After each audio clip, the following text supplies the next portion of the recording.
Donc là, je me fais plus violer une fois, voilà, je me fais violer 4, 5 fois, 6 fois par jour. J'ai été opérée d'une scoliose qui était assez grave. Je suis allée en centre de rééducation d'abord et une fois que je suis sortie du centre de rééducation, il est vraiment impératif que je fasse de la natation. Donc bien sûr, c'est mon beau-père qui s'est proposé de m'accompagner à la piscine, donc j'y allais très régulièrement. La première fois que je vais à la piscine seule avec lui, je suis dans le bassin, il y a je ne sais combien de personnes autour de moi et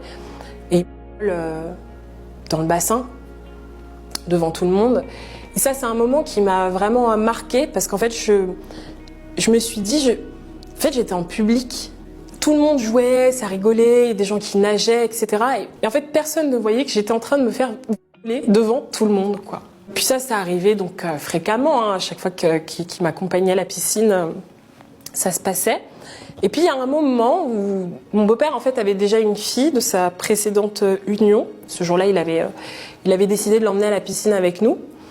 Et donc on était tous les trois et moi je commence à nager un peu dans le bassin et puis je rencontre un garçon qui a à peu près mon âge. Et puis on a commencé à se rapprocher un peu, se chahuter. Voilà, il me touchait quand même un petit peu, etc. Et en fait ça a rendu mon beau-père fou.